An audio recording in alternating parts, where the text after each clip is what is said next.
Welcome everyone. The webinar will begin shortly and will be recorded. Connect with the Campaign for Grade Level Reading on social media.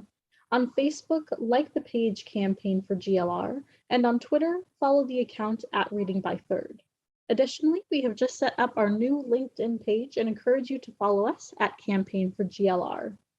Please use hashtag Learning Tuesdays and tag us to tweet anything you learn from today's webinar, and we'll be sure to retweet. We encourage you to share your questions, reflections, and observations on social media. Once again, we would love to connect. So on Facebook, like the page Campaign for GLR.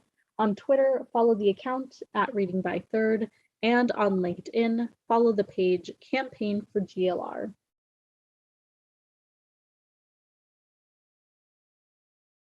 Okay, welcome again everyone to today's webinar. My name is Sierra Sanchez and I'll be behind the scenes helping to produce this conversation. I have just a few housekeeping details before we get started. First, we would love for you to introduce yourself, so please use the chat box at the bottom of the screen to share your name, city or state, and your organization. When responding, be sure to select both panelists and attendees so that we all know who is here. All attendees are in listen-only mode, but we encourage you to utilize the raise hand function to be able to speak and share your thoughts and questions towards the end of the conversation, and to use the chat box and the Q&A box as well as Padlet to share any thoughts or questions you may have. This webinar is being recorded, and a link to the recording as well as all resources shared will be in a follow-up email to all registrants. And we will be posting a brief on-screen evaluation during closing, and highly encourage you to respond. This helps us with our commitment to continuous improvement. Additionally, before we begin, I would like to call your attention to our upcoming GLR Learning Tuesdays webinars. Later this afternoon at 3 p.m., we have a session focused on showing up matters for real. That will be at 3 p.m. Eastern Time. Next week on May 17th, we have an exciting doubleheader, starting with a funder-to-funder conversation on promoting the child tax credit, followed by a session on innovation in parent and educator supports critical to kindergarten readiness. The following week on May 24th, we'll invite you to wrap up the month with a session on elevating educators, investing in teacher professional development for long-term payoff. Registration and more information for these sessions will be posted in the chat box now, and we hope you can join us. Joining you now is Malai Amfar, Senior Consultant with the Campaign for Grade Level Reading. Thank you and enjoy the webinar. Thanks so much, Sierra. Hello, everybody. I can't wait to have this conversation with all of you today. I'm Malai Amfar with the Campaign for Grade Level Reading, and I'll be behind the scenes as well, helping our panelists and our moderator today. Our topic today is a little bit of a marriage between the Strive Together network and the Campaign for Grade Level Reading. Strive Together is a powerful network that supports communities toward positive youth outcomes using collective impact model and a theory of action approach. There's a significant overlap between communities networked with Strive Together and the Campaign for Grade Level Reading, especially in the areas of work involving early childhood and elementary age youth. Today, we will explore community engagement strategies together with you using a shared tool, and your interaction is highly encouraged using either the shared tool of Padlet, raising your hand and unmuting, using the chat box feature. We'll also cover the basics of the Strive Together theory of action, along with addressing community level challenges, infusing equity in the work, how to cultivate resilience and collective self-care. We hope this resonates with all of you, especially for those working within coalitions and community level systems of change. Next slide, please. Now it is my pleasure to introduce our panel today. Our moderator is Quinn Miller. Quinn is the Director of Coaching and Collaborative Improvement for Strive Together. In her role, she supports the design and implementation of the targeted coaching strategy, develops stories, tools, and resources, and provides direct executive coaching to C-suite leaders to support their leadership development and accelerate partnership progress across the Cradle to Career Network. We're really thrilled to have Quinn today. You're in for a treat as she moderates our conversation. Next slide, please. Our panel includes representatives from 2 CGLR communities that are a part of Strive Together as well. From Salt Lake, we have a duo. Flor Isabel is a community leadership coordinator at United Way of Salt Lake. Within this role, Laura supports community members to feel welcome and understood within schools by engaging and connecting with them. She will share a bit about her family engagement resources that she uses within her work. Amy Ahrens Terpstra, who is Laura's colleague, also from Salt Lake City, is the Chief Impact Officer for United Way of Salt Lake. Within this role, Amy supports the organization's collective impact initiatives. From Muscatine, Iowa, we have Kim Warren, who is the Director of Aligned Impact Muscatine County, who is the backbone agency being supported by United Way of Muscatine. Kim is responsible for convening all sectors of Muscatine County's community to align resources and identify effective practices for the implementation. I did put a link in the chat with more details for our panelists and their bios. And so I do encourage you to check that out. Their past experience and work experience is actually quite impressive. So today we will be centering on Padlet for much of our conversation. We will have some story sharing first. The Padlet tool, we invite you to click on the link that I'll post in just a moment to begin adding your thoughts, and we'll do just a short tutorial on how to use Padlet if you're unfamiliar with how to use it. We invite you to click that link at any time, and there are 4 pillars of theory of action which you can comment on, or you can create your own posts. At this time, Sierra, I would like to launch a poll. We are really wanting to understand who is in the room with us today. So you should see a poll that has flashed up before you. And if you could just take a moment and identify which of these roles best describes who you are.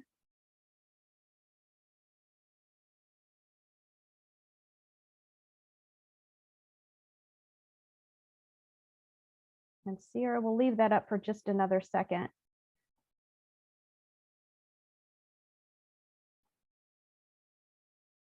Okay, looks like we've got a really great representation of both Strive Together partners, Campaign for Grade Level Reading partners, school district representatives. We have another category as well.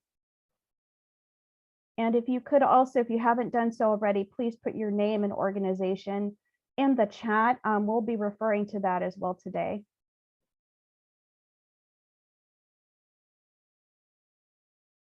Okay, I think that's great, Sierra. We can stop the poll.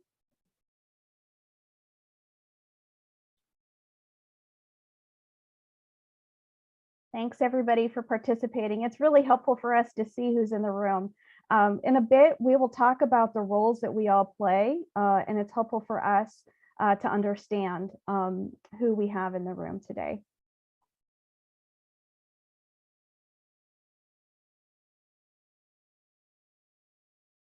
Okay, Sierra, if we could go to the next slide, please.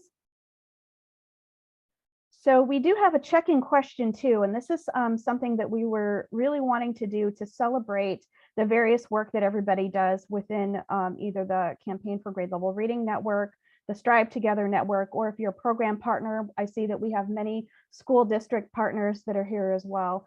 And so we just want us to take a moment and celebrate together. We know this work is hard and challenging. And even though we're just coming out of the pandemic, we've had many challenges that we've had to face, and we do that together. And so we would like everybody to just take a moment, and in the chat, if you could please put just a word or two or sentence around something that you would like to celebrate today about your work. And then I would like to open this up to the panelists too. So one at a time, if you could just introduce yourself, it'll be the first time that we hear your voice and see your face. If you could share something that you would like to celebrate about your work today, and I'll just call on folks, that'll take the awkwardness out of it. And so we'll start with Kim, please. Hi everyone, I'm Kim Warren. I'm the Director of Aligned Impact Muscatine County in Iowa. And something that I'm just really excited about and want to celebrate right now is that last summer we tried a couple new things to try and address issues that students and families were facing during COVID. And some of those things we are making better this summer, but we are just so much more planned out and ready to go with some of those initiatives this summer than last summer when I felt a bit scrambling as things were opening up. So I would like to celebrate that we just really are more prepared to meet the needs of students and families this summer. That's awesome. Thank you, Kim. Amy, what are you celebrating today? Yeah, good morning or good afternoon, depending on where you're at in the country. Amy Aarons, Terpstra, she, her, United Way of Salt Lake. I will lift up some really cool work we're doing to run a number of demonstration projects, public-private partnerships in the early childhood space. And so we really see that as the thing we need to figure out to continue to shore up our early childhood system. And so there's some fantastic work going on in 5 different places across our valley that I think is going to lead to lots of insights and lots of will to move forward in our early childhood system. Great. Thank you, Amy. Flor, what are you celebrating today? Hey everyone, I'm Flor Isabel, they them pronouns, community leadership coordinator, and I would celebrate the fact that even with pandemic and everything, we've been able to bring community members, parents here who had missed out on cafe gatherings to share and support each other and really support and share tips and resources with each other in our community here in Salt Lake. That's amazing. Thank you. And Quinn, our moderator, what would you like to celebrate today? I want to say hi to everyone. This is Quinetta Miller calling from Chicago. I actually just want to celebrate you all today. I feel like I'm among my tribe right now as I was checking out the chat box and seeing folks from, obviously from the Stride Together Network, but folks that are representing their school district. As someone who used to be a former educator here in Chicago in our Chicago and public charter school system, I'm just excited to hear what people are moving in their communities related to literacy. And just excited to be among my folk today. So celebrate you guys. Thanks, Quinn. You actually took mine because I was going to say the same thing. Something I'm celebrating today is seeing everybody gather for this conversation. And I'm also really moved by the things that are coming through the chat, which I'm just going to share a little bit. Here we've got some folks that are transitioning events for children from pre-K to K, which is not easy work. So great job for you and your community. Quality early childhood services have remained a community priority. Co-creating solutions in a rural community. I used to work in a rural community in Story County. I know how challenging that is. Noel is celebrating increased connections. Matt shares our city made the first ever investment in childcare using ARPA funds. That's really incredible. Donna says developing new community partnerships, making change for good. So those are just a few of the things. I invite everybody to take a look at what we're celebrating today. We want to begin things off on a really high note, and the fact that we are coming together for this conversation. So at this point, I would like to pitch our slide deck to the next slide and then pitch the conversation to Quinn, who is going to share a little bit more about what Strive Together is for those friends here today that are not familiar with the work. Quinn, take it away. Awesome. Thanks, Mila. I appreciate you. Just want to, again, just welcome everyone here. I personally feel like I'm coming off of the high of Sunday and celebrating Mother's Day, of being celebrated and also just celebrating my wonderful mama who and all the wonderful women who have been like mothers to me in my life. And I kind of, as I was thinking about the context of sharing, kind of Stride Together, what we do, how we do our work, I was thinking a lot about my own mother's words around, she talked about, you know, just all the kind of wisdom that moms give, this idea that in the face of challenges or in the face of things that feel really difficult or things that feel true in the world, but are unfortunately true, she always encouraged myself and my siblings to really hold your mantra and your belief and hold your goals with some power and conviction in the face of challenging times. And as I was thinking about just the wisdom of my own mother, I felt like that totally just rings true for the work that we do here at Stride Together. We are a collective impact organization and a national movement with a clear mantra and a belief and a goal that we truly believe that helping every child is our work, and helping every child regardless of race, ethnicity, zip code, or circumstances as they succeed in school, in life, from cradle to career, is what we hold as our mantra. And the reason that we hold this really powerful conviction is because we know that there are unfortunately things that are true in the world. And if you could turn to the next slide, we know that systems have not always served youth and families of color and those that are experiencing poverty equitably. And these are apparent. They're showing up in when we look at outcome data.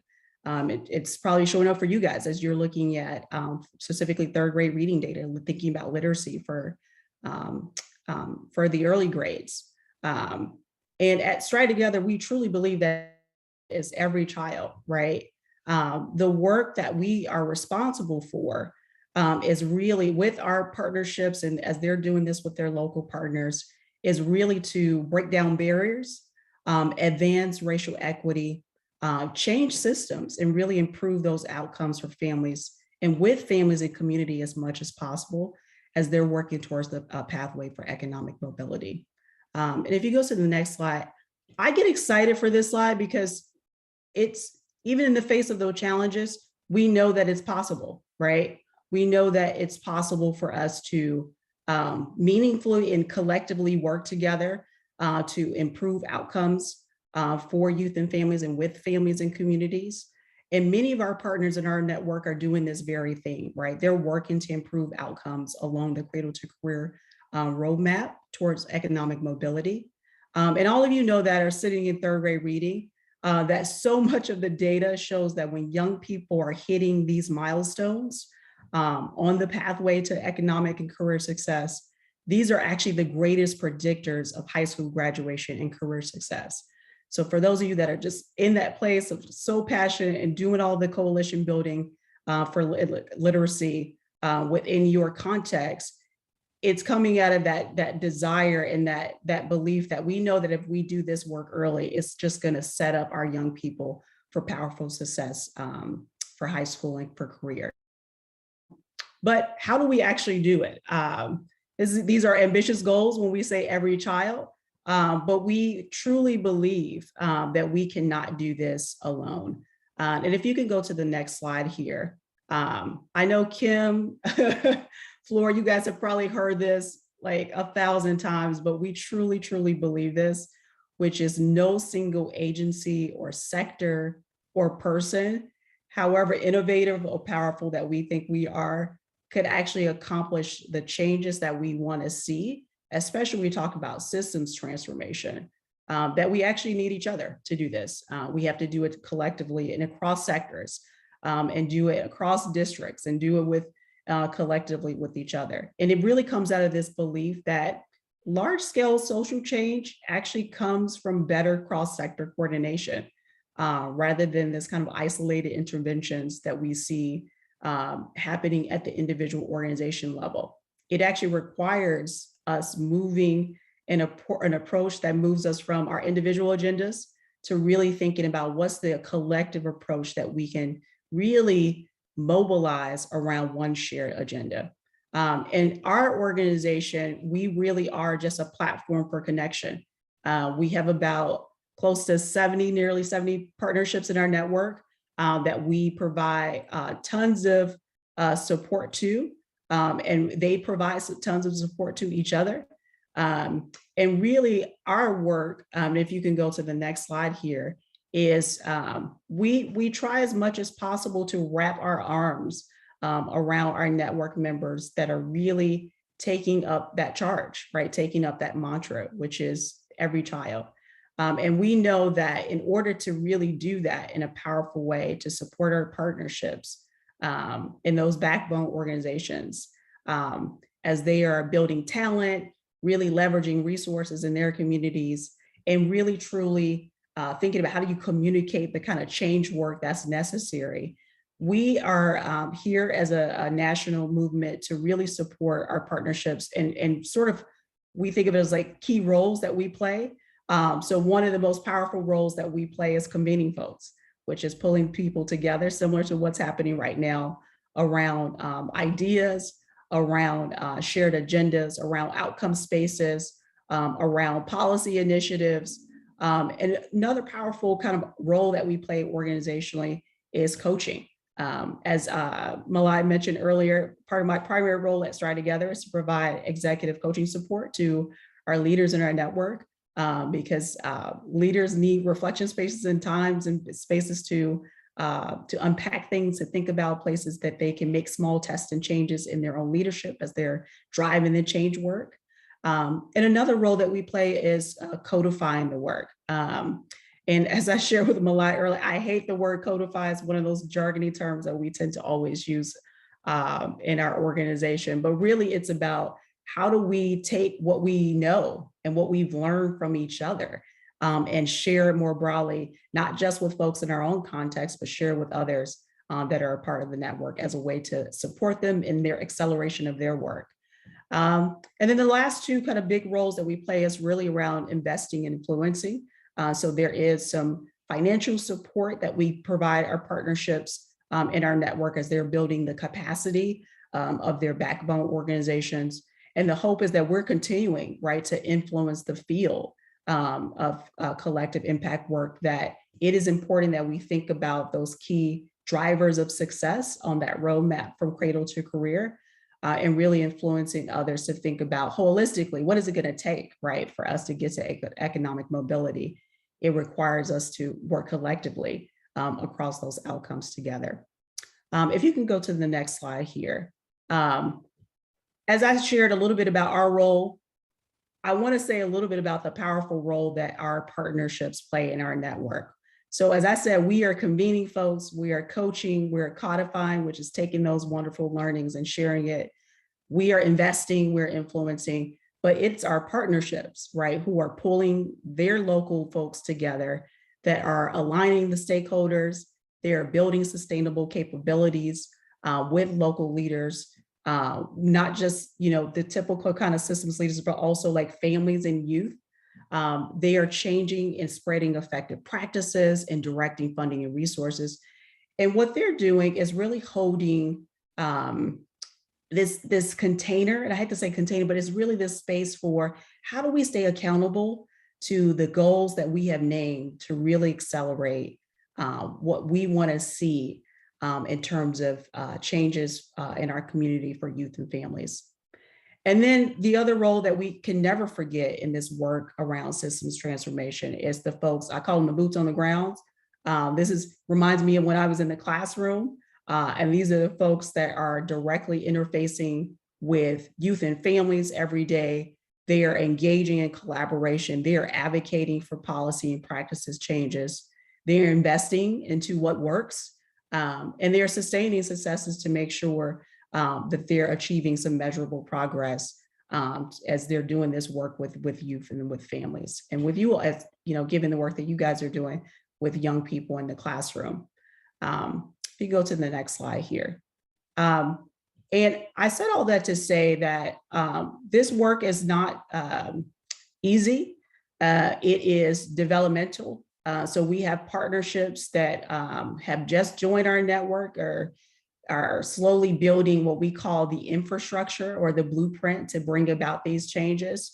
And what we hold organizationally is this theory of change around, and I like to think of the theory of change as like, what is it actually going to take for us to get to powerful systems transformation?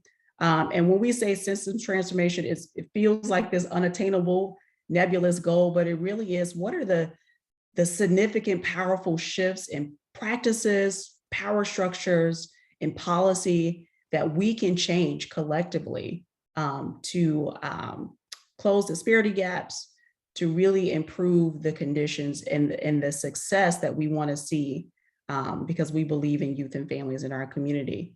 And this theory of change is really pulled together from the expertise and the learnings from our network members around what does it actually take, right? So the theory of action is actually grounded in critical principles.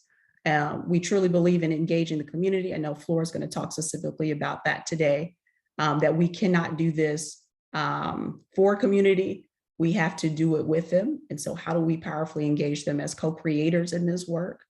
Another powerful principle is advancing equity. As that first slide showed, we know that issues around equity is apparent. It is something that is unfortunately true. And so what is our work, right? How do we hold the principles of advancing racial equity and really keeping the lens that we want to ground our supports in a way that knows that every community is situated differently when it comes to outcomes. So how do we really stay grounded in advancing racial equity?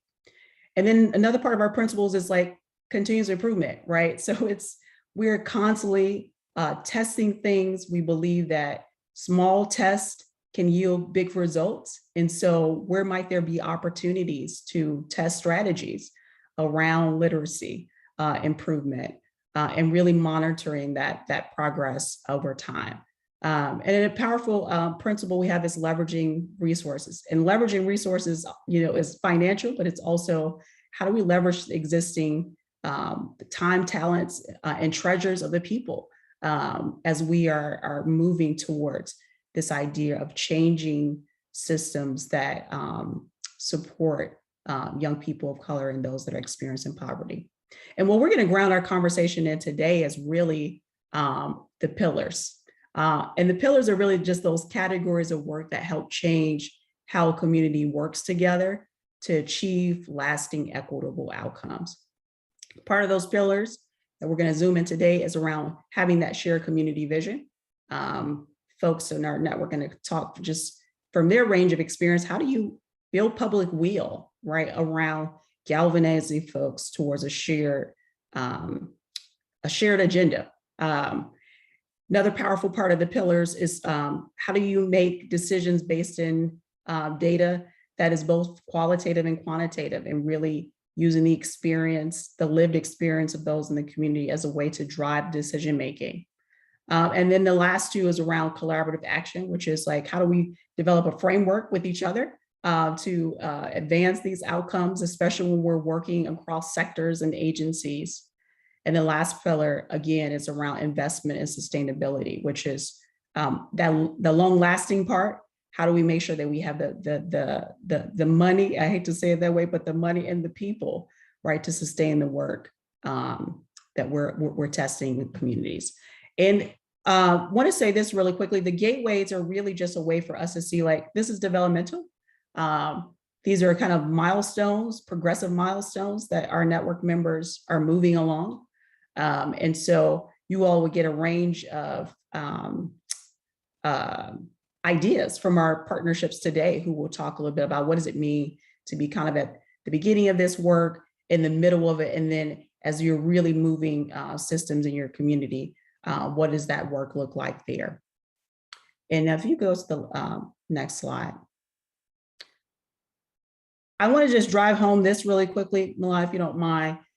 It is about our framework, which is, I tend to think of like what we do is all of the convening, the codifying, the coaching, but how we do it, right? And how we encourage our network members to do with their partners is this framework we use, which is called collaborative improvement.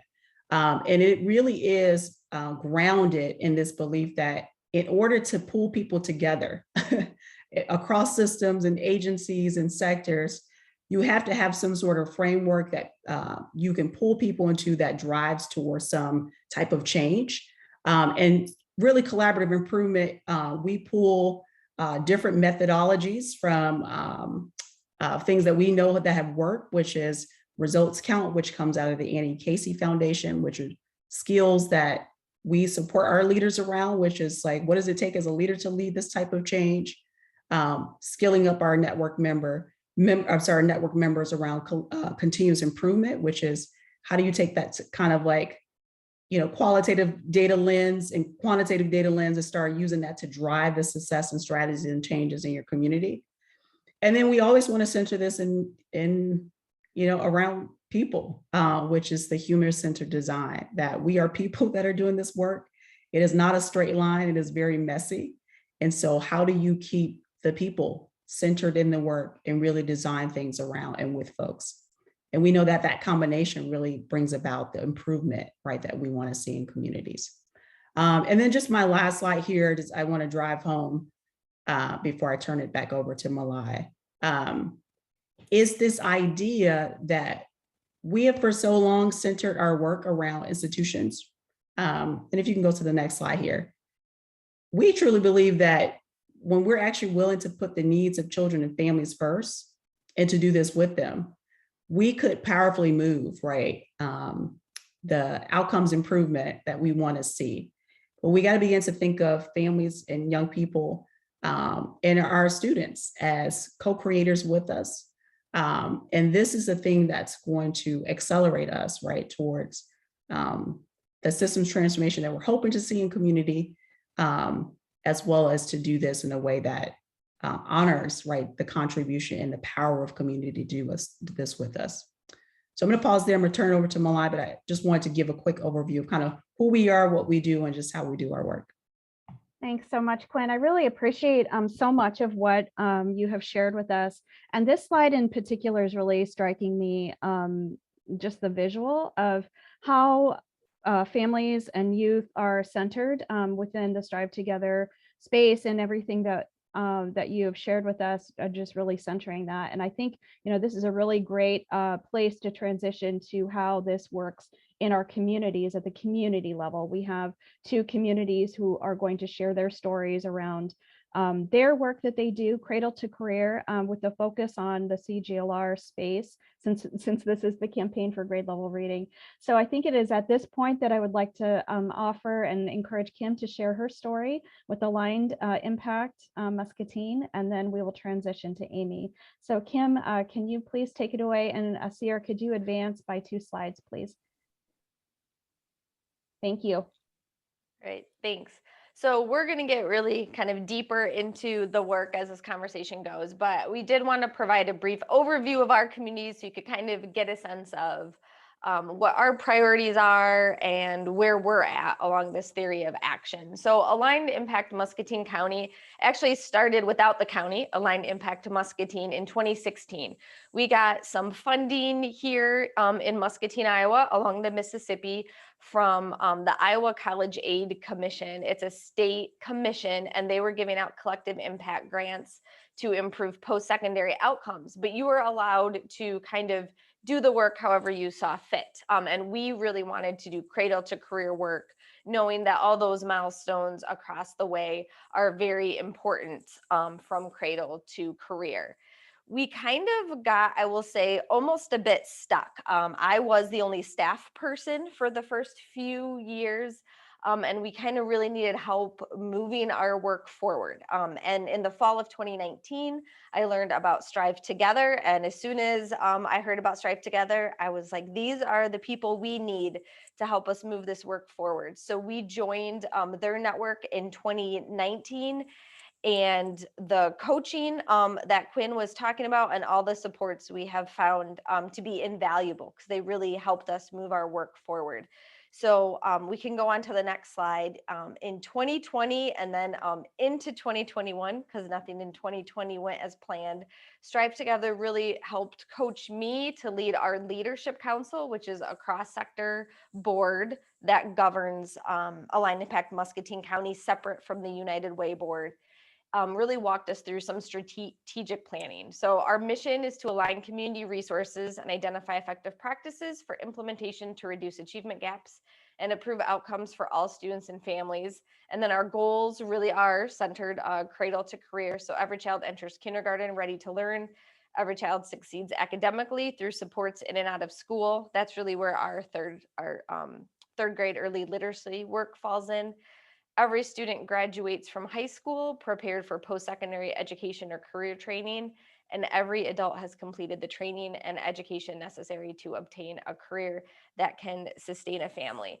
And under each of those goals, and I saw a link to our website got put in there, we have measurable SMART targets that really dig into what's our current third grade reading, and then over the course of how many years do we want to increase that, what percent. So we have very measurable targets then underneath each of those goals. So you can go on to the next slide. So where do we fit into this theory of action through Strive Together? So we're in the emerging category. I don't expect you to really see what's on the slide. I just kind of wanted to give you guys a visual here. And the thing that's really been great about the theory of action for us is that it really shows you what the future looks like. If you're doing this work, what does evidence-based decision making look kind of further out? What are the steps we need to take to get there? This theory of action and really showing how to make progress is what helped the Leadership Council plan together, what should staffing look like? We now have a couple part-time staff that assist Aligned Impact Muscatine County. And then starting this summer, we have 2 of those positions going full-time. And there's no doubt in my mind, as we have more people really focused on this complex and challenging work, that we will be moving further through the theory of action. You can go on to the next slide. So I just kind of wanted to give some perspective about who are the students we're serving when we're talking about our area of the country. So in Muscatine County, there's a little over 14,000 students. We work with 3 different school districts, and those school districts are very, very different in and of themselves, which I'm sure those of you who work with multiple school districts know that kind of provides its own unique challenges. So Muscatine School District is our largest district. For Iowa, it is very large, graduating class size about 350 to 400 kids. They are who we first started the partnership with. We have the strongest connections there. We do the most work with them just through time and trust. Those relationships are stronger. In 2018, we expanded out to the county, first with West Liberty. Their graduating class is about 100.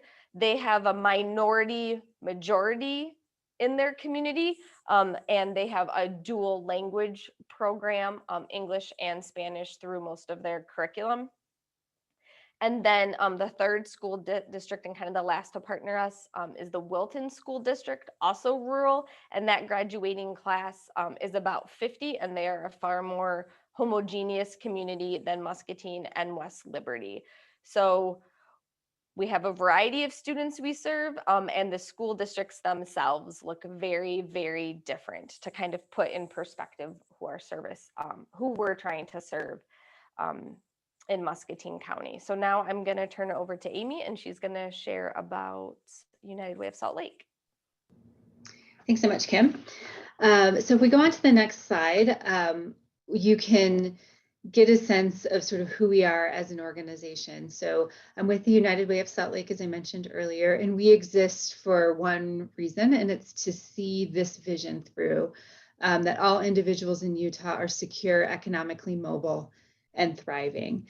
And in order to achieve that result, we basically only and exclusively run 2 collective impact initiatives.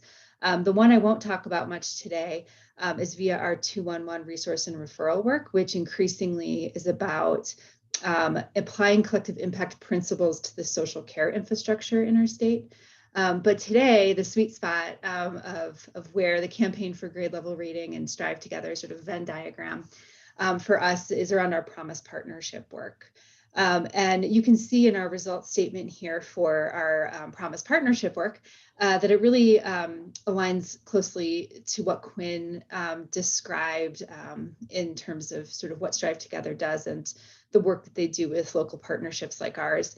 So in our Promise Partnership, our function as a backbone organization is to ensure that all community members in our greater Salt Lake region are engaged, aligned contributors towards changing systems for equitable results. It's what we, Flora and I and our colleagues wake up every day attempting to do. I'm going to suggest that I think like the word of the day is going to be align. You're going to probably hear that from me, from Quinn, from Kim, from Flora 100 times. So if you have like a coffee cup or a water cup, maybe you could take a drink every time you hear the word aligned. That's really one of the key functions of a collective impact partnership and certainly the backbone organization. So if you can go on to the next slide, this is just a visual of how we organize what we call our civic infrastructure in our partnership. So we are a partnership that encompasses 6 school districts in our region. That's about 210,000 K through 12 students. 36% of them are students of color, 38% are low income, and 13% are English language learners. And in order to affect change, we hold a theory that you need to do work at multiple levels. So that's what this graphic is attempting to sort of communicate to you.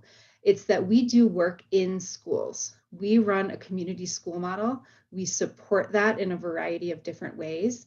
And we layer into the community school model a really intense sort of continuous improvement and academic intervention component. So we're trying to facilitate and see change at the school level, at the feeder pattern level, test out innovations to be able to spread and scale. We also support and have helped start a number of Promise communities. So those are modeled after Promise neighborhoods, if you're familiar with that federal grant program, although we've never received one of those grants in Utah.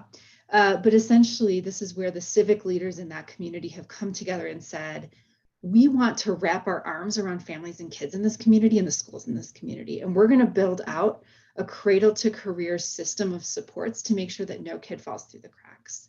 So in Utah, in our region, there's about 9 Promise communities, all at varying levels of sophistication or maturity around that model.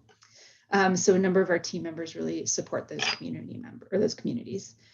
Then we have what we call our regional networks, our collaborative action networks in Strive Together language. These are groups of humans who are from different sectors who are organized around various outcomes. So we have a kindergarten readiness network, a 3rd grade reading network, and so on and so forth up the cradle to career continuum. And these are groups of people who have come together to say, we're setting our sights on improving elementary reading together. Let's deeply understand the problem together. Let's come up with the strategies that we theorize are going to change conditions for young elementary students in our region at scale. So we have about 8 or 9 of those networks. And then our through line through all of this is what I'm excited for you to hear about from Flora later on in our conversation, our community engagement work. So through all of those various levels, we're weaving together volunteer opportunities, engaging corporate and individual volunteers. We're engaging folks with lived experience, people who are impacted by the systems that we're seeking to change. And we're really providing those opportunities, facilitating those seats at the table in those 3 areas. And then all of this is sort of owned and loved and cared for, and barriers are removed, accountability is there via a regional leadership table called the Promise Partnership Regional Council. So that's just a framework. So as we dig into sort of some of our examples today in the theory of action, I think I do have one more slide actually, which just shows you where we're at in the theory of action. We're at the systems change proof point gateway. So we've been at this for quite some time. We've really, kind of been aligned with the Strive Together way of thinking and doing about this since about 2013. So we're going on 10 years. And so we have had the opportunity to be assessed by Strive Together to really look at our outcomes and understand that 60% of them are trending in the right direction. So hopefully today you can hear from Flora and I sort of what things are like in a partnership in the systems change gateway, and then from Kim, where things are at and how that might look a little bit different for an organization in the emerging gateway. So with that, I think I'll turn it back over to whom? Me. Thanks, Amy. Amy and Kim, thank you for sharing your stories. I think that really helps to share out what it looks like with the work boots on the ground. And so I appreciate you taking the time to really explaining how that happens within each of your respective communities. I did put the link to our Padlet in the chat. We're going to be transitioning pretty soon to this conversation with the Padlet, where we'll be engaging in the 4 pillars, engaging you, all of you listening today, using the Padlet tool, but there are other ways to post, which we'll share in just a moment. We are resting on this, the role we all play. This is where we're going to center a lot of our conversation as well. And so I'm going to pitch this back to Quinn, who will help us with our thoughts as we organize around the questions that we might want to ask. There is also a question that is in the Q&A, which I think we could take live pretty soon because it really speaks to the roles that we play. And so I'll just shout that out in a moment. But Quinn, if you could please take it from here. And if folks are having trouble getting into the Padlet, please put your comments in the chat and I'll make sure that the technology is working. Thank you. Awesome, thanks, Malai. So just shout out to Dr. Bevins, and I hope I said your last name correctly here. I think your comment is actually a really excellent segue to kind of the set of questions we're going to start with first, which is, obviously I think everyone is wrestling with, given just the disruption of COVID and the pandemic, that we are finding ourselves in two places, which is caregivers, educators are in the how do we catch up, right? And then there's the long-term work, right? Which is how are we also really thinking about that coordination piece among governments and business owners, community around some of the more kind of structural pieces that we want to hold. So it's like the short-term work and then the long-term work, and thinking about what is our role, right? As Malai said, in really holding that tension as we're in this work together. And my first question really for our panelists today is they have the unique position of sitting in a backbone. If you all could share just a little bit about what is the benefit of having a backbone organization and holding that tension in the short work and the long work. And then as you think about that role that you play as in a backbone organization, how do you support people in moving from this kind of programmatic intervention to holding the systems work, and that's that long-term piece, not separate, but concurrently, right? Because we can't do them separately. How do we hold them together? So we'd love to hear, Amy, if you want to kick us off on that question, we appreciate it. Yeah, absolutely. So in terms of sort of why Backbone, what they do and how we're organized, I'd offer these couple of reflections. The real benefit I see in the Backbone organization and coalition work is sort of having that clear responsibility for who's convening, who is facilitating, who is pointing us all in the same direction. So I often describe the role of the Backbone as being sort of a combined quarterback and coach role. If we were all a football team together here on this webinar, we might all be playing, various positions and playing them decently well. But maybe Kim and I are playing the same position and we didn't differentiate what we're each doing. Maybe Flor and I keep running into each other because we don't understand what play we're playing at that moment. And so it's really important, both in like extending beyond my knowledge of football in this analogy here, but it's really important to have that person or that team that can see the whole field, that can take the bigger picture view, and that can sort of help organize everybody so that we're running the same play and we all have the same vision for the game. And so that it's an undervalued role, I would say. It's a hard role to describe, and unless you're in it and unless you're experiencing the sort of nonprofit social service delivery chaos that ensues when it's not there, it's a very difficult one for folks to understand the value of, and frankly for folks to invest in, because it's not super tangible in the way that like a service provision is. I'd also offer that I think the Backbone role allows you to go deeper than collaboration. Because of that role that I just described. So it's collective impact is like collaboration on steroids. And a lot of the roles that a Backbone organization holds really enable us to go beyond surface level collaboration. And then the last thing that I'll offer is that shared accountability for population results. The Backbone organization really holds that North Star, and really holds each other, ourselves accountable, no excuses for trying to move the needle on that high level result. And unless there's somebody who wakes up every day thinking about that, the other forces at play, the other incentives are going to pull people's attention and commitments and accountability much more narrowly focused. And so the Backbone organization keeps our heads all focused up at our North Star results. Thanks, Amy. Kim, would love to hear just kind of how are you supporting folks with holding the tension between the kind of programmatic and intervention work and the kind of systems work and just the role the backbone plays in as your partnership is kind of early in this phase. How are you? Yeah. So I feel like Amy explained it very, very well. Just a couple thoughts I had is, it really takes that backbone having, just time, right? Because there's so many, as Amy said, things competing with people and their internal priorities and goals.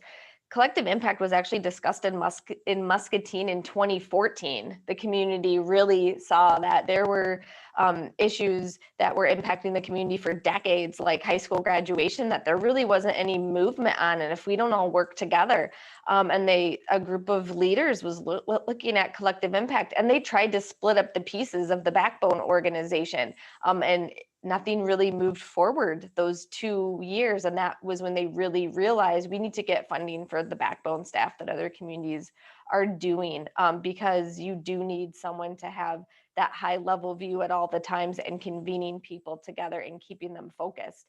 I think that tension between systems and program is probably one we have a lot, maybe more so because we're emerging, but everyone's first go-to is, well, if we had a program, right? And really keeping people thinking about who is already in the system delivering programs and how can we all work together for the higher result? Or is there a piece of the system missing that's going to benefit everyone that we can work together to build? I'd say that's kind of how we look at that. Something else I think that's just really great about having these backbone structures in communities is this structure works, beyond cradle to career, right? When COVID hit and public health and United Way and the Community Foundation, everyone was like, maybe we should start talking. They turned to AIM to be the convener for COVID and help break out small groups that needed to address crises as they were coming up with students and families, but a little bigger, right? And because we had that structure in place and we were trusted to convene people to have conversations, we were able to jump in and then now kind of back out of that role. So having that trusted backbone community convener, I think, is vital to communities.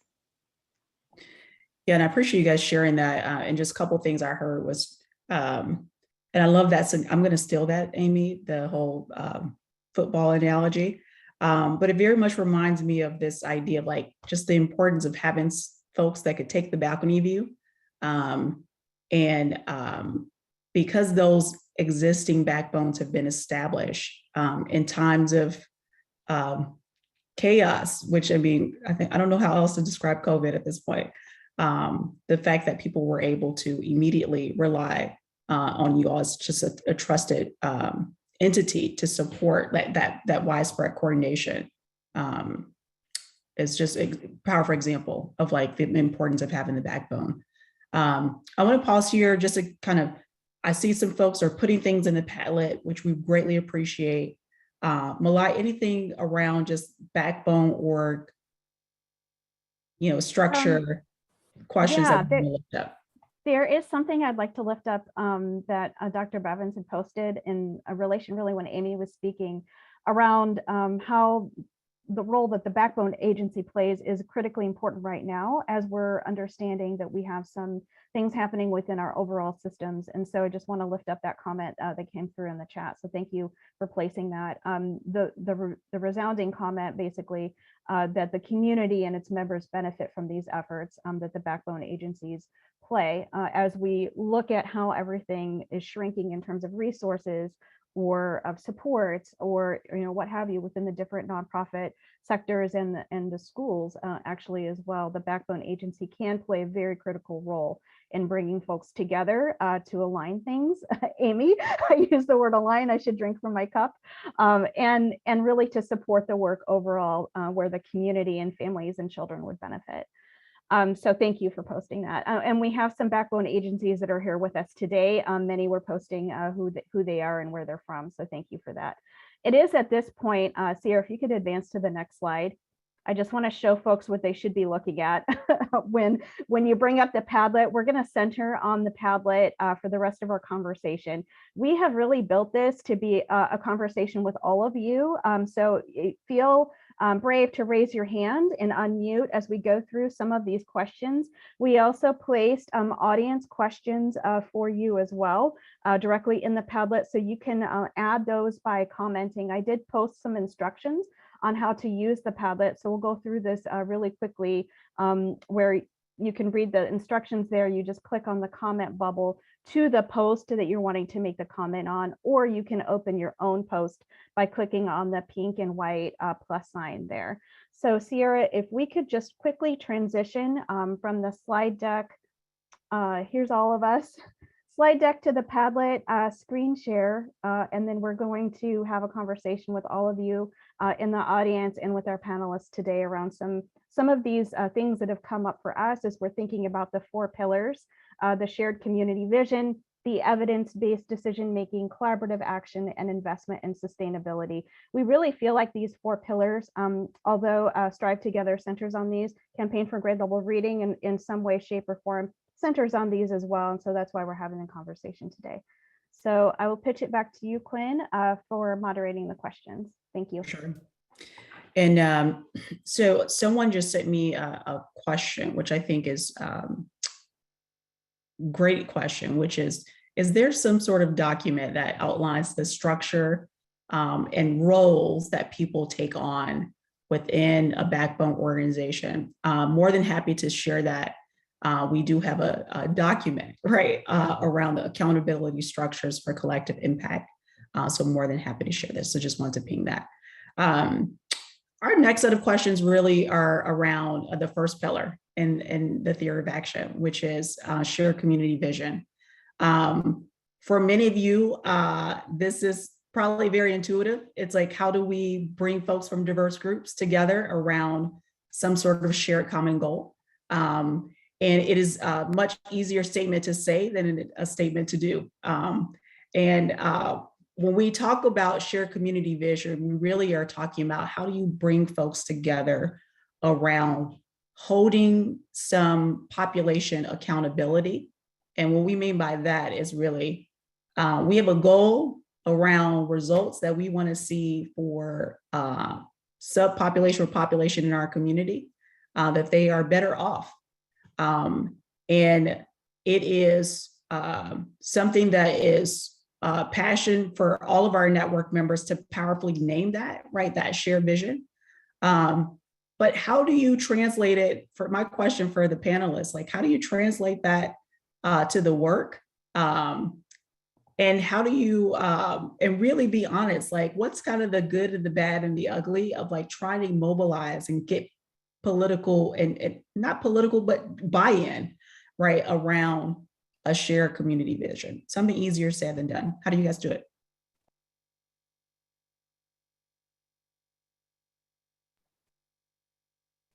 I'll start with.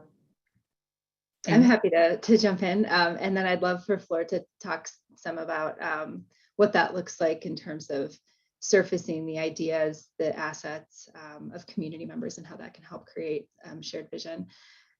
This is super hard work. Like the easier part is like setting the shared vision, because not too many people disagree that all kids should be ready for kindergarten by the time they get there.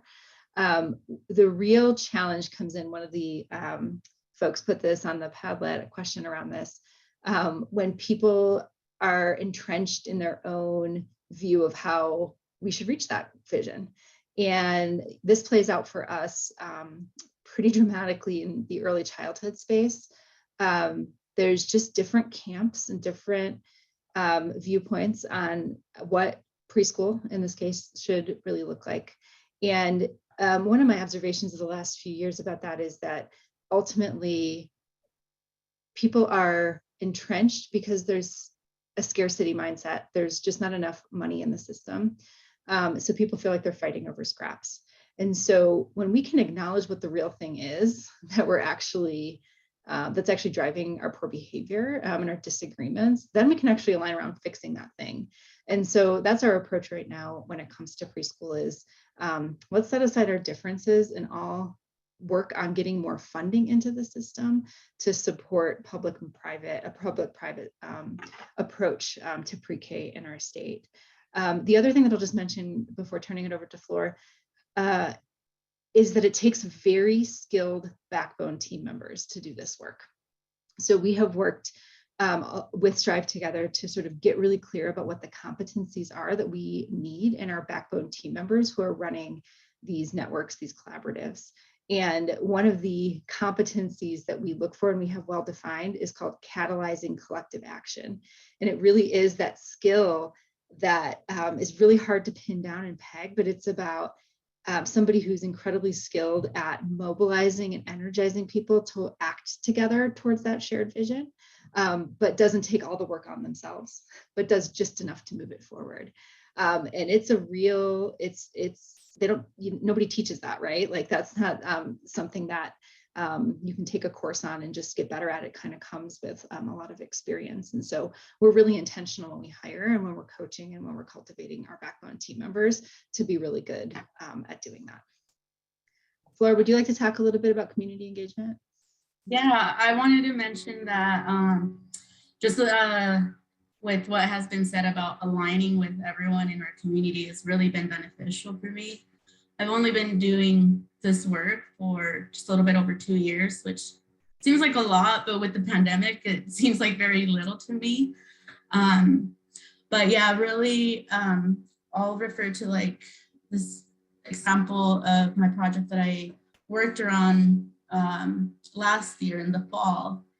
And this was really thanks to the networks that we work with in our department, where they were really able to like see that I'm working towards community engagement, school, and then the school was really kind of talking around the early literacy. So really being able to bring me on board to those meetings helped. I have a little picture of that down here in the Padlet to the right. That's the taking action with community members. But really what it was is a shared vision that started off this, the school administration questioning what reading practice looked like for their community was the biggest step for them to actually care and want to hear from their community members. And so that really kind of pushed me to go out and listen from or gather information from community members to drive our work. That really looked like a lot of different things. It was really hard. I'm so sorry. So yeah, it really looked like being able to modify interviews which normally we would do in person, in big gatherings, but being able to understand that that's not possible anymore with what has happened. So moving to one-on-one interviews with community members who really needed to share their thoughts about what reading practice looked like or what was needed. From that, I really loved that because the school administration was on board to wanting to hear from their community members, we were able to work together, give them, the findings, conversations that I had heard, and then work really together with the school and community members to involve them in building what they wanted to see in their community, which in this case was a free little library with only Spanish books or bilingual reading material. And then again, just involving community members at every level really helps because it really has shown me that it gives also that power back to them. Like not only do they get to share their voice, but they get to be part of this action. So I bring in a lot of community members for just one alone project. And by that, I mean parents, construction workers that I can reach out to, libraries, just gathering the whole community together and aligning them towards those goals. And yeah, in this case, we were able to set up for an elementary, one free little library, and it's mostly now kind of taken care of by the community. We were able to share this with another school and another district. So we are actually also building more free little libraries with only native language books, which was part of the research that I did have to do with my conversations which really say, you know, that parents were struggling with the reading practice, but there's other ways that parents can do it at home. For example, empowering their native language, which is something that's not much spoken of, but in the early years, when a child is learning that literacy, it's really, really super beneficial academically and personally. Thanks so much, Flor, for sharing that. We do have a couple of Padlet questions I want to draw our panelists' attention to. We have one question posted here that says the person would like advice for building relationships and trust within one sector. So an example would be if you have two different partners or camps that you are working with that have strong mental models or belief systems within one single sector, they might be approaching the work differently, but there's a lot of common ground there that is actually there. And so how would you as panelists, boots on the ground, and Quinn, feel free to jump in as well, just some advice about how to build trust within those relationships of that sector so that everybody can see that you're working on the same vision. First, I want to add that sorry, I don't know if this was for me, but I want to add that building those relationships take time. I started working, like I said, in 2019, late pre-pandemic. And I thought, well, because I work in Kearns, because I'm a parent, I know what the community wants and I know everyone. But that's a big lie. Like, you really have to take a little bit more time to actually know your community, know the challenges. Like, it helps to come in with an idea of what needs to be done or what we've seen that should kind of be done, but really bringing in community members, parents, families as a whole to share their voice, getting to know them, not only calling them for the interview, but getting to build that relationship, knowing the community, knowing the school itself. That's really been super helpful for myself. And that's something that I continue working on, is not just having that one conversation that will inform our work, but then still following up on little actions or extra supports and resources, connecting them to what is really in the community. That is, as I've also seen, a lot of the work does not need to be recreated because there's a lot of great people already doing that work. So it's just really aligning all of those efforts for the community. Thank you, Flor. For Kim and Amy, are there examples where you have had to step in as the backbone to course correct to ensure that objectives are being met or that you were needing to realign? That was the second Padlet question. And then we'll move on to the next pillar after this one's answered. Yeah, I can go ahead and start with that one. Yeah, I feel that's kind of the job of the director of a backbone organization, is to be able to help step in and course correct. I would say, like, personally for me, if we want to get in the nitty gritty of like tools, results-based facilitation, I have the book by me all the time. I've been through the training. That's really helpful to be able to almost like rein in a group and help facilitate the conversation in a way that keeps the conversation moving forward and people aren't digressing into other areas or getting very focused programmatically on things. And a comment I did want to make about kind of the trust component with groups, like Flor said, like, it takes time.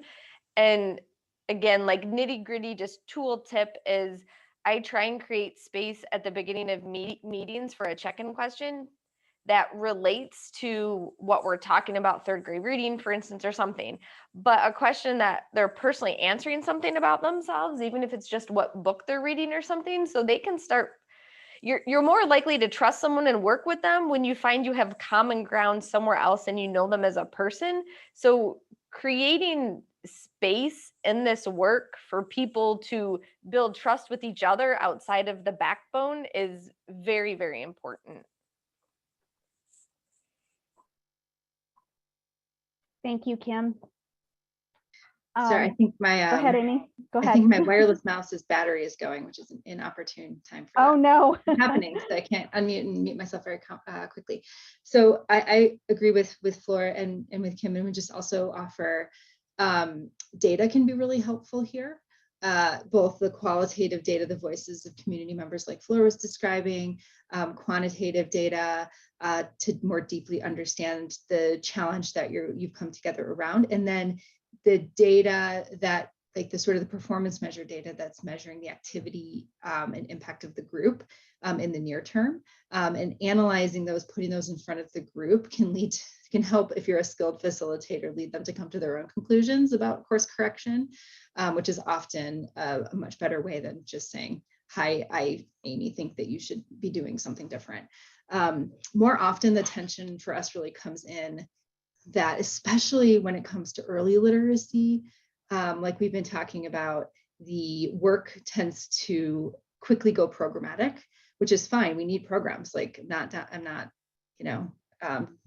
denigrating that, but we also need to figure out what the systems levers are that can create more wholesale change.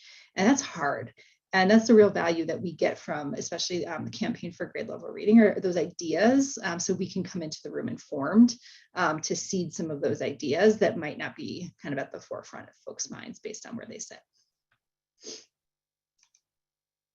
All right, I just want to mention the comment that Philip made here towards the end of community involvement in and out of school, time, learning and recreational learning may be specifically beneficial to such students.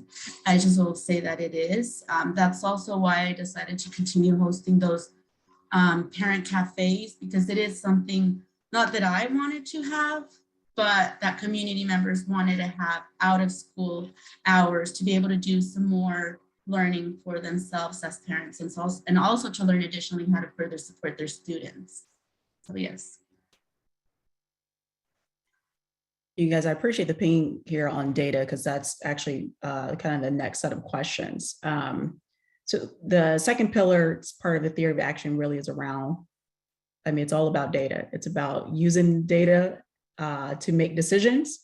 And particularly when we say decision making, it's really just like, what are the strategies that we want to drive to improve literacy, right, in our community?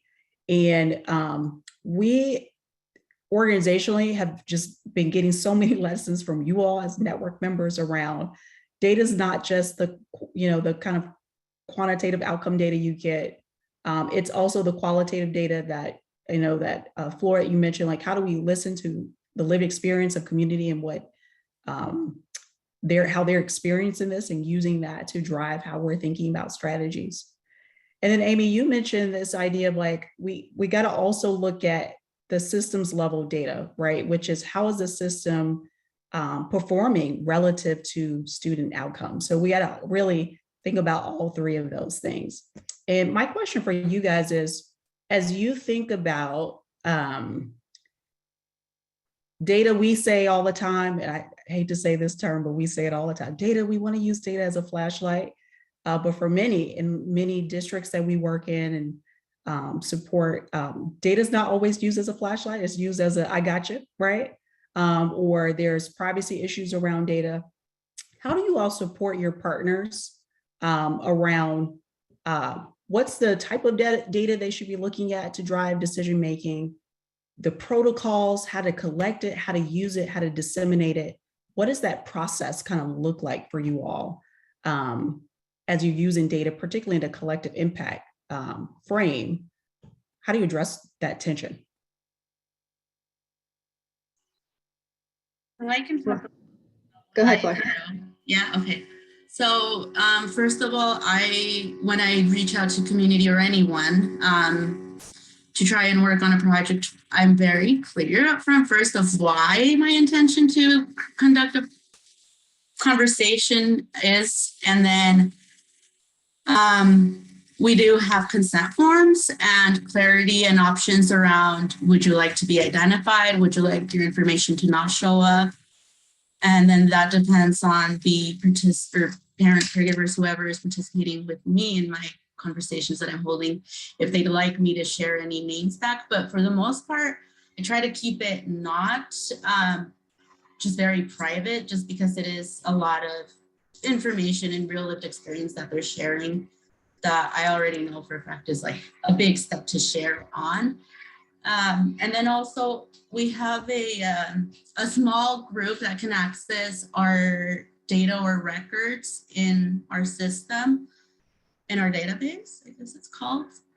So that's kind of steps that I do. And then always, yeah, just being very clear with everyone of who should be accessing it or what. And then we also go through a process, sorry, that it skipped, of de-identifying. So after I have interviews, if there's any documentation or notes, just taking out those names, anything that can tie a person back to a institution, school, etc.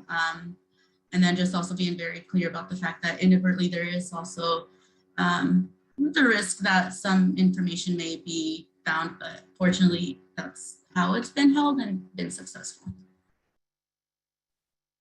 And I'll add to Flora's really good examples. What you can sort of understand in their description of that is that we build up our own practices and policies internally, and we hold them and we model those good practices for our partnership.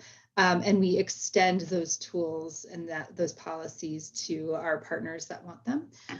We also have done the heavy lifting for many of our partners in the Promise Partnership. We have established data share agreements with local districts, with our State Board of Education. So the data comes to us, and then we work with those partners to get them the data that they need to inform their work and to understand their and our collective impact. That's a win-win. It's a win-win-win. It's super helpful for us because we have the data that we need to be that flashlight, not that hammer. It takes the burden off of our data holder systems. They're not getting a million requests, they're getting one request from us, and then we're playing that intermediary role. And then it's a win for the partners because it's far easier to work with us to get data than to work with a large system.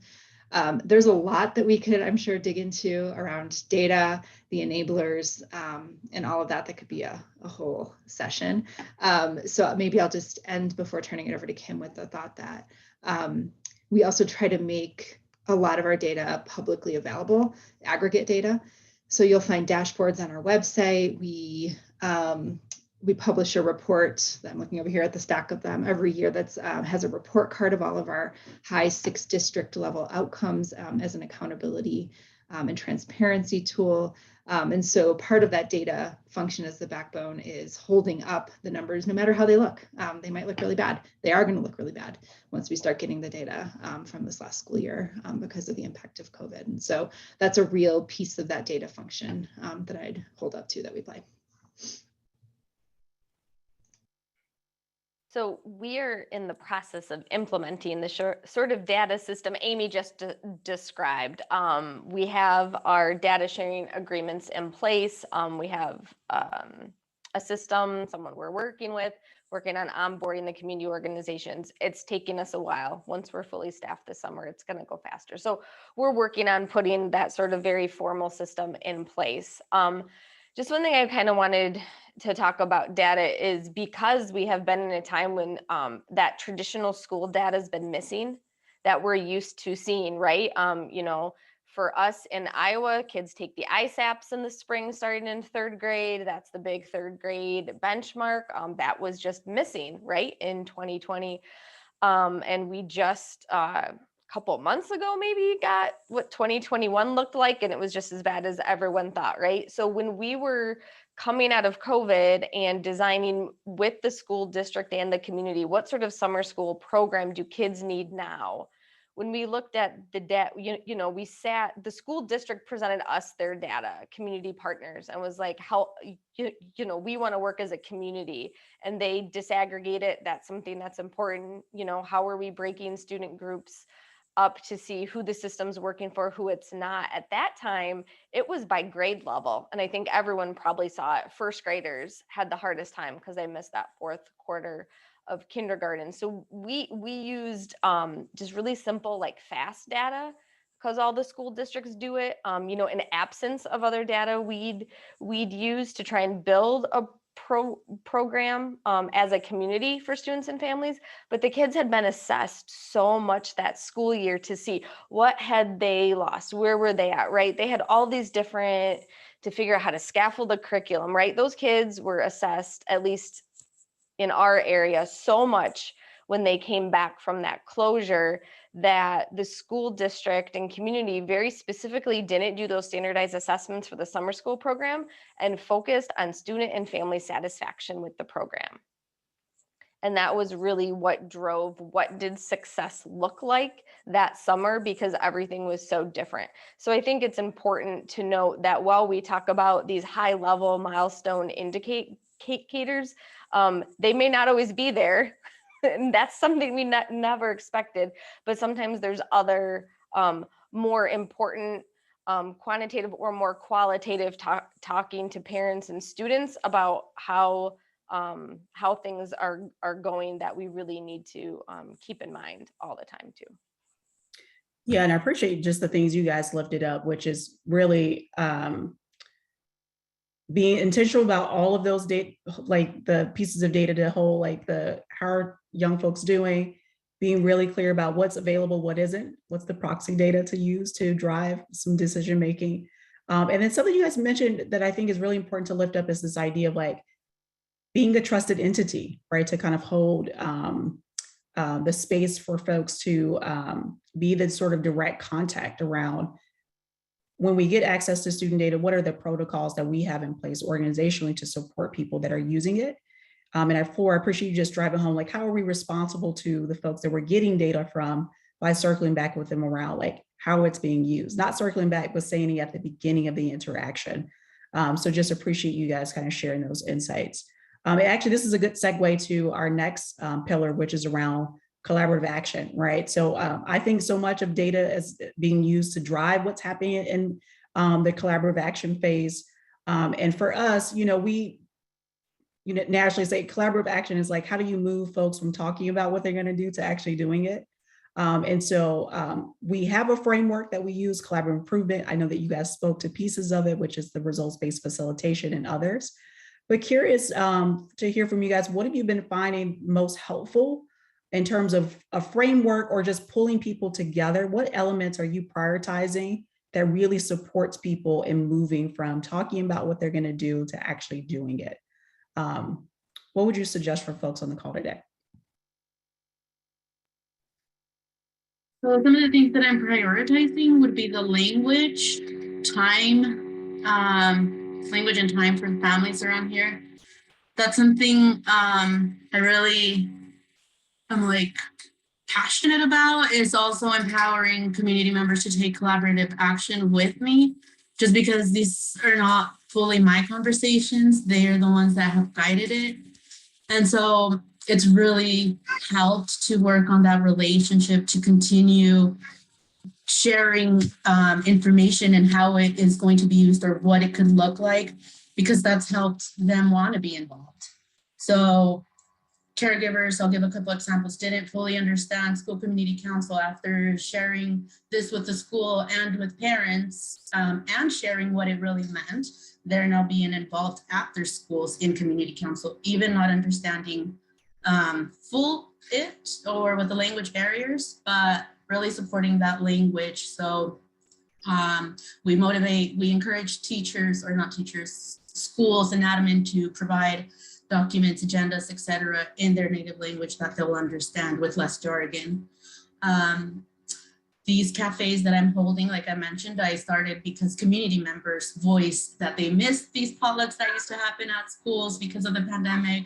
They were needing some more support, but I started gathering them and being very considerate of their time. So really holding 2 gatherings for everyone to be able to participate as they could. And then everything is in their language, again, going back to that. And also, as it was done for me, providing me with those facilitation skills and other background knowledge that I may need, I provide that for community members also. And we're now moving forward. I'm really happy to say, and very excited to say actually, that next week, my cafes will be actually facilitated by one of our community members. So I'm actually moving to where I'm still supporting, but I'm more of like supporting their leadership role also, which they've already had these skills too. Flor, I'm going to jump in because I think what you just said spoke to one of the questions that's posted in the Padlet. which is how do you help families begin at the onset? So can you share a little bit about what you did to ensure that that leadership component was there for the family who's leading the Parent Cafe? I think that's a really good example that speaks to this question. It's really like talking about it. This community member has already gathered parents, kind of like what I've done, but doesn't have Promise Partnership or United Way or anyone else like with them because it's just a parent. So found this parent through one of my cafes and empowering them in like saying, hey, do you want to be part of this? Everyone says you got knowledge. Everyone, would like to also hear a little bit more from you. Once again, going back to kind of like what was done for myself, really empowering my parental skills and empowering them in their parental skills. Going back to like, you don't need to speak language. We can do this in your native language. And then just really involving them at whatever level they can be involved. Like not everyone has the time or knowledge to be at that decision-making table, but community members, may want to give information, share at another meeting, talk to you on a one-on-one. So just really making those different levels for community engagement. That's not just like the big piece. And Flora, I appreciate you sharing that because I think it goes back to a resource that Malai dropped in the chat here, which is that community engagement spectrum, which is like, how do we powerfully move folks from just informing the work and sharing their input to really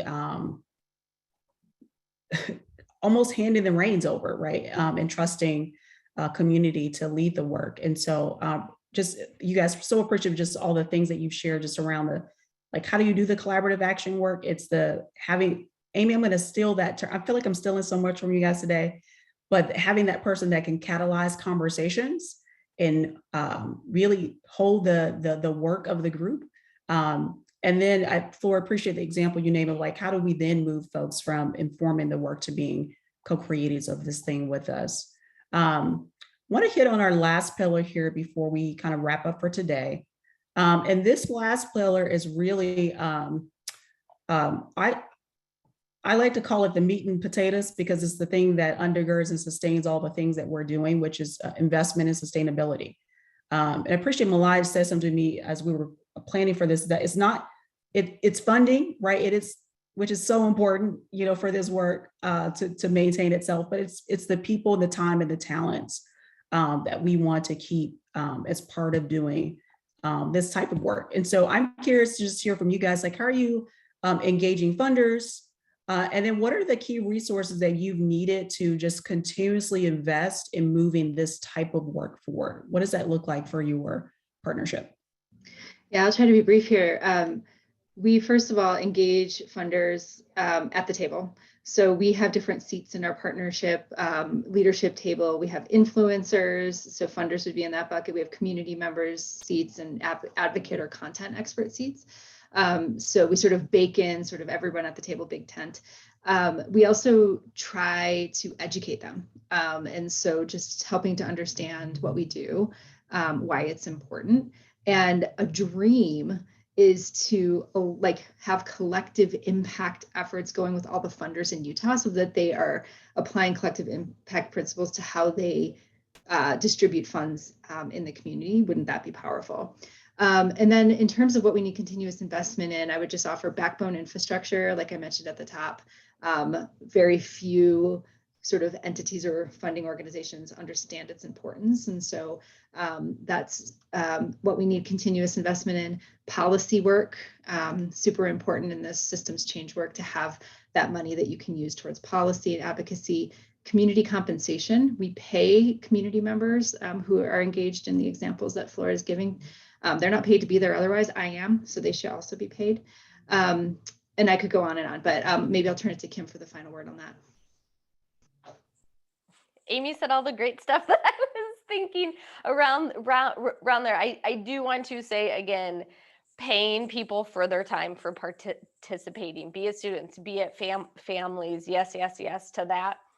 It is hard to get funding as backbone, so that too. I will say, if we think kind of more broadly about how community wraps around these programs, you know, if you can really start getting people internally to shift how they're spending their money towards the efforts, I think that's really powerful too. We have some community-based organizations that, you know, they have the budget for their summer programming, and they're putting those funds towards supporting this more community-based summer school program that we've created, because they've seen that they're impacting more students and students they don't typically do outreach to through these efforts. So I think also thinking about how is the broader community aligning their internal resources towards this community vision is also really important. Oh, wow. I feel like I need to drink to the alignment piece again, Amy, but it's aligning funders and aligning ourselves around how we share resources with each other around the same goals. So appreciative of you guys. Malai, I want to just turn it over to you. Yeah, thank you. I want to thank everybody who posted questions in the Padlet. I hope that we were able to answer your questions, and something that I'll share is that we'll put our contact information in the follow-up resources. So if you want to reach out to any of us afterwards, if we did not answer your question, please feel free to do so.